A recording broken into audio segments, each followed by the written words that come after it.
Excuse me, Mr. DJ. Hey, check this out. We got a great show coming your way.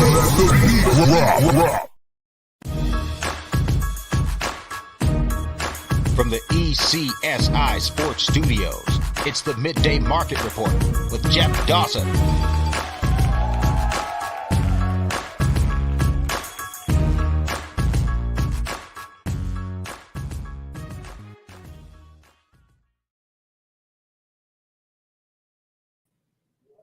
Good afternoon, sports fans from all around the globe. I am the host, Jeff Dawson, East Coast Sports Investors, and this is your Midday Market Report for Thursday, April 6th, 2023. Happy Passover, happy Easter weekend. When you get an opportunity to bring in two young guns into the studio and talk a sport that I don't think gets enough coverage, you take it, whether it's 15, 20 minutes, whether it's an opportunity for them to break down a couple games, get out a couple best bets, to cash some tickets. That's what we're here for. We're here to educate, little entertainment. We save the entertainment for those four-letter words and that other team called Fox. So today, blessed and honored to have Mr. Matt Grissom, Mr. Johnny V here to talk some college baseball, because we got some games ready to start and some that have already started. So without further ado, let's bring them both in. What's up, Jeff? What's up, man? How we doing?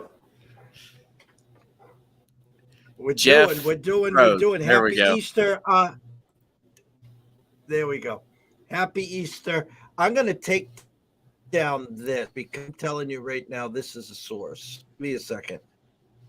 There. It's we got college baseball. Give me last weekend's results coming into this week. Any shockers, major injuries, any teams starting to catch fire, any teams fading off into the sunset? Yeah, so last week was one of my best weeks, I think. Over 10 units cashed, 13-5. So it was really profitable. And I think ultimately there's going to be teams that I'm looking at right now that have been on fire that I'm expecting to fade. One of those is the Kentucky Wildcats. They weren't really a team that anybody expected to be one of the class of the SEC, but they've certainly been one of the best teams in the country. They're a top 25 ranked team. And I think a lot of that right now has to do with how favorable their schedule is. They're going to face a lot of the teams like LSU, Florida, Tennessee, Vandy down the stretch. We'll see how legit they are. So if you're looking at trying to buy Kentucky at 75-1 in the futures right now, I would definitely hold off. Wait until the end of April, kind of see when the dust settles where they're at, because I just don't know if I'm buying Kentucky down the stretch. So I'm fading them once that starts. Matt? On the contrary to Johnny, I think Kentucky is still a pretty solid team. I like them to take the series against Georgia, but there's still too much to be seen. We'll see when they start facing a little tougher opponent. As for me, we kicked off the College Baseball Insider Show last week, and we're 37-16 as me and my co-host have gone. And we, outside of a bloodbath on Friday, we went 4-0, and he went 5-0 on Thursday. And then we're not going to talk about Friday, Saturday, Sunday. We're great. Just parlaying Arkansas and Florida and a couple other teams that really needed to get that series win. So pretty profitable. You can go to CBSB Insiders on Twitter or CBSBinsiders.com. Find all of our plays and our show and all the support that you're willing to give us over there too. We greatly appreciate it. Before we dig into these games here, you talk about Friday. Now, the way I understand this from both of you in our shows leading up to today, Friday sets up those Friday aces. Are you saying there's been a lot of upsets on these Fridays, or is it just the aces have now been bounced to Saturday or Sunday? I think it's a mix of both. You don't really expect Hunter Holland and Brandon Sproat to drop game one of their series, but it happened. But you know what? That's college baseball. And outside of Paul Skeens, usually Chase Dolander is up there, Rhett Lauder. These guys don't lose. They don't lose the opening series game. But for whatever reason, Florida and Arkansas, they just got hauled off the field. And luckily, they were both able to bounce back and get that series win. All right, Johnny, I know you type for schedule, MLB Network, and all these crazy other networks chomping at the bit here. Your agent calling you. So we know, you got some best bets coming. So the stage is yours, my brother. Yeah, so Matt and I just wrapped up Breaking Bet podcast for Bet Karma like 10 minutes ago, and we're both in consensus here. Two best plays for me today: Arkansas Razorbacks, the minus 115. They're even with Ole Miss. That should not be the case. I think Arkansas should be minus 145 today. Hunter Holland, Matt just alluded to, he got lit up. He got hauled off the field in a body bag against Alabama last week, 4 innings, 7 runs. I do not think that happens 2 starts in a row. He's going to bounce back. And the big thing for me, the reason why I like him against Ole Miss, if you look at Ole Miss and their 1-8 start in SEC play, go back to the series a couple weeks ago against Vanderbilt. Vanderbilt is one of, if not the only team that deploys an all-lefty starting rotation. Ole Miss only counted for 4 runs in that entire 3-game series. The starters combined for 20 innings, 11 hits, 4 runs. They struggle against lefties, and I think that should be the case today. And other than that fact, Ole Miss is throwing Jack Doherty, who we talk about is a Saturday guy at absolute best, but because of injuries on this Rebels team, he's forced to take on that Friday role. And Doherty's pitching to a 5.80 ERA. He has not been that sharp this year. I'm taking my chances with the Razorbacks. I think, like Matt said, this is a 2-3 unit play because the Razorbacks should be much bigger. And then I'm taking Vanderbilt minus 190 against the Mizzou Tigers. I think the two of those for a plus 185 parlay is a definitely profitable afternoon. Get your weekend started off strong on a Thursday. Yeah, and he made me even more confident in the Razorback play. I love to hear it. I always wear those red tinted sunglasses when I go bet the Hogs. But when you've got the advanced analytics from Johnny VTV backing it up, I mean, we can't all three be wrong, right?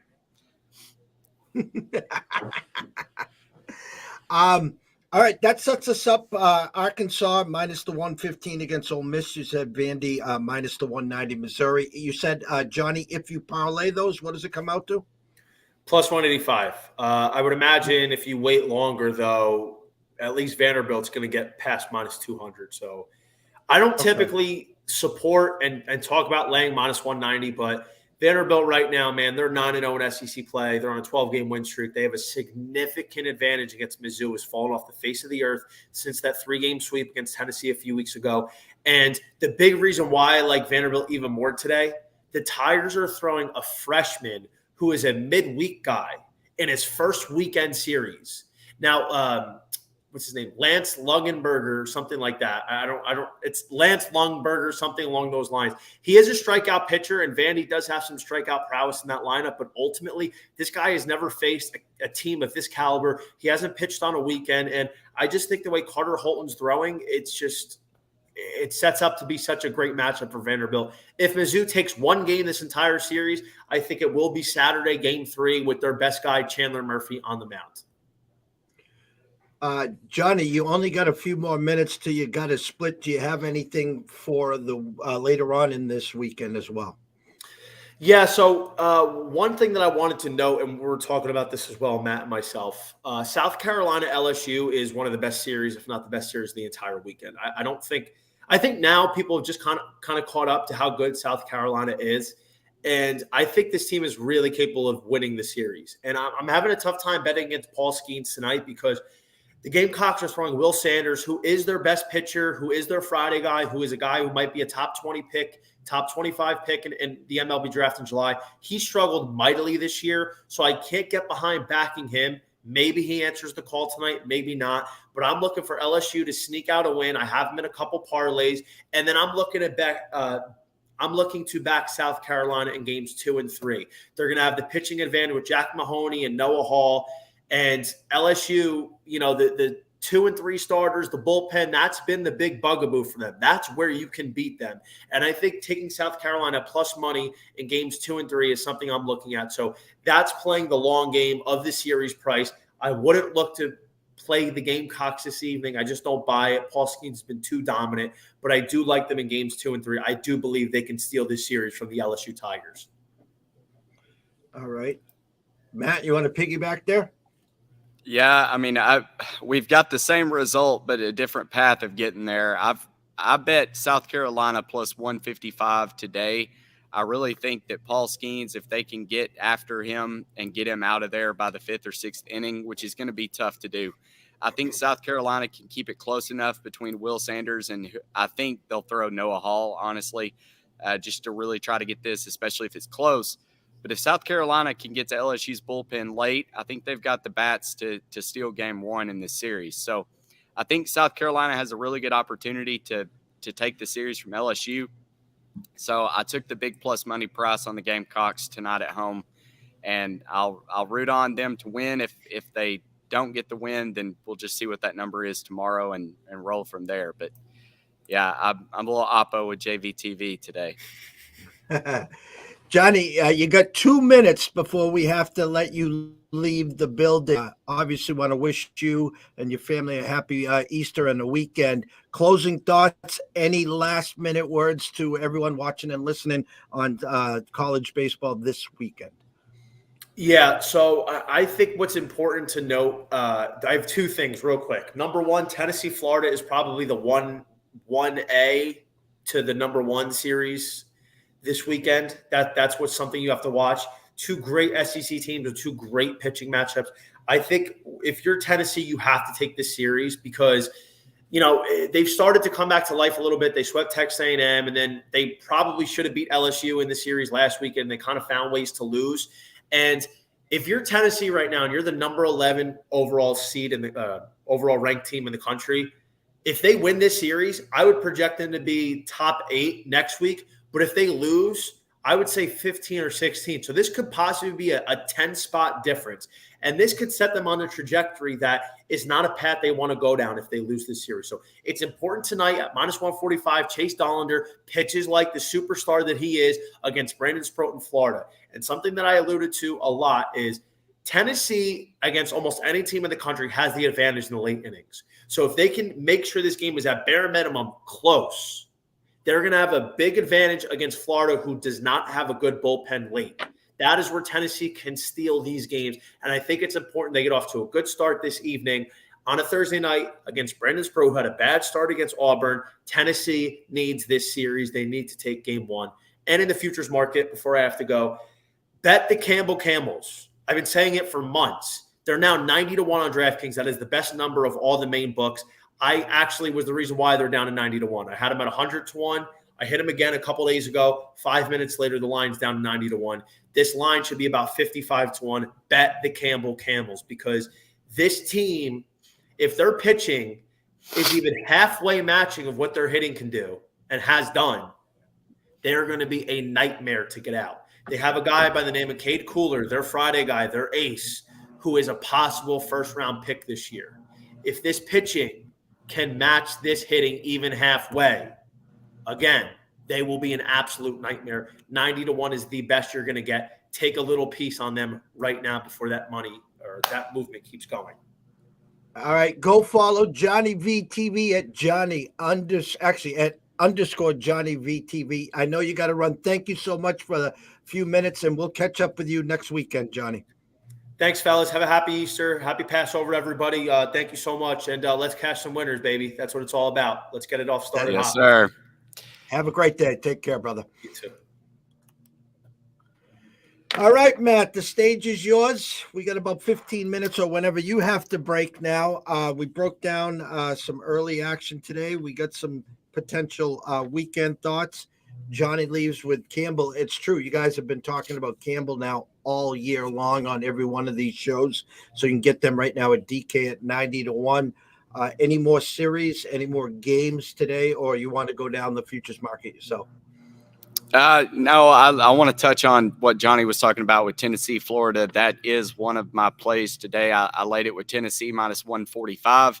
I actually see where you can get a little bit better number now, maybe minus 140, depending on the book.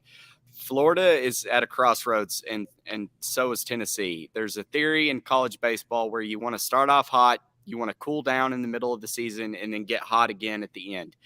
Tennessee's not really gotten hot yet, and I think this is a really good opportunity for them to put their foot in the ground and determine, okay, are we a legitimate shot to make the College World Series or not? And I think the same thing is for Florida.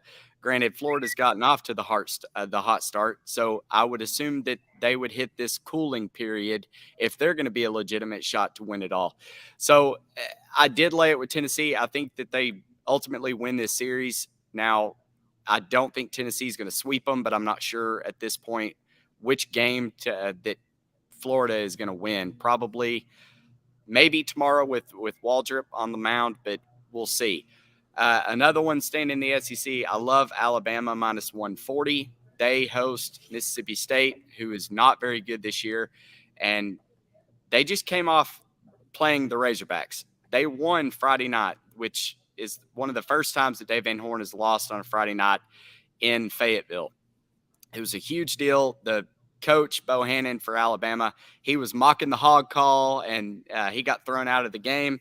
It was a tough series, but Alabama probably could have won it, and they fell just a little short. I'm glad the Hogs won, but this Alabama team is pretty legit, and I think minus 140 back at home in Tuscaloosa, I think it's just a no-brainer bet for me. And then, there's one more. I try not to bet a whole lot of Pac-12 because I think the Pac-12 is pretty bad, but you're giving me a minus 105 price on an Oregon State team who's going to go to Eugene to take on their rival in the Oregon Ducks, who are in the top 25. I just think Oregon State is too much of a blue blood program in the Pac-12. They're up there with Stanford. I feel like they're always there. They're always in the regional conversation. They're always a host. And Oregon's just not – they haven't showed me anything other than just a better record than Oregon State at this point, but they haven't played anybody. So I like the Beavers to get it done against their crosstown rival. I think they take the series. And if you're going to give me minus 105, which is basically even money, to bet the better team – this pitching staff with Oregon State, it's another no-brainer bet for me. So lay it with the Beavers and cash those tickets. Before we wrap up, how's MLB treating you? It's pretty good. I think I'm up. I haven't bet it just a whole lot. There's several plays here and there, but more or less, I just like to bet the Nerfy and Yerfy bets. And that was a heartbreaker the other day with the White Sox game. I love the White Sox, big White Sox fan. Not really sure why that happened, but Dylan Cease, whenever he's on the mound, I don't think he's going to give up a run. It's the same with the Diamondbacks and Zach Gallen. Those are two guys that I bet futures on to win the AL and NL Cy Young. They're solid pitchers, and I just don't think they get the respect that they deserve. But betting the Nerfy in those, as long as the White Sox can put off scoring, that was the only problem is they scored 2 runs in the first, and that killed the bet. But yeah, I have a lot of fun betting those. And then outside of that, I usually just bet first fives. There's so much inconsistency with the bullpens. I can't keep track of everybody. So I just like to bet the starters and, keep those first 5 bets, something that it's an easier handicap for me. I can spend less time on it, more time on college baseball. And I'll close with this. What'd you think of Saturday, and what'd you think of Monday? What'd you think of the Yukon Huskies? Hey, baby, I jumped on them 10-1, rode that ticket out, paid, made a little bit of money, and you can't be upset when you lose to the eventual champs. So after they whooped Arkansas's butt, I said, all right, yep, they're an auto bet at this point. They're going to win it all. And I would have liked to have seen FAU there. I feel like FAU had the length. They may have played them a little better, but hats off to San Diego State. They hit that game-winning shot, and thankfully FAU covered. But, yeah, San Diego State just proved to be just no match for UConn. UConn was head and shoulders above it. I think this is one of the first times that a team has won every game throughout the tournament by double digits. That's hats off to your Huskies, man. You've got a really good team.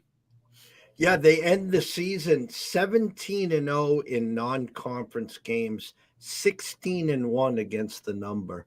And they're talking to Jay Wright, they were talking to Barkley and Kenny, and Barkley was dumbfounded. Like, how did this team ever lose in the conference? And Jay made it pretty clear. He's like, the Big East is no joke. I don't think the Big East, way back, when you had the Patrick Ewings and the St. John's with Chris Mullen, the real Big East, they were bloodbaths. And then it's taken some hits. Now Jay is not there with Villanova. Creighton was the preseason darling. Now, if you look at the futures market for next year, it's Marquette. Everyone's jumping on Marquette. But yeah. hell of a run for the Huskies. Obviously, I couldn't be happier. The only thing I'm mad at is right around this time last year, DraftKings hung 100-1 on them. And I hate to tie up money like that. Even if you just Yeah. sprinkle beer and pizza money. And then, so they come out, they start the year at like 60-1, 66-1, I think to be exact. But I said, me being cute, I'm going to wait and see how the season starts. And then they go 14-0, of course, number 2 in the country. And so all that futures was gone. But I personally caught a 16-1. I wasn't, 16-1, 16-1, so it was very good there. All right. Tell everyone where they can find all your work. Obviously, the scroller's been going the whole time at Grissom Tweets. You got a new show, a new podcast. You're doing great stuff.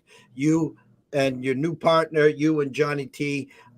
Tell everyone where we can find your work. You can go to my Twitter at Grissom Tweets, or you can go to cbsbinsiders.com. We've got a Patreon account set up. It's free to join. Just follow the page. You'll get access to all of our show picks and best bets and series predictions, all the advanced analytics for these series cards that I put a lot of time and effort into making. I try to do 8 to 10, just depending on the top matchups. And then we've got our show. We just rolled it out last night.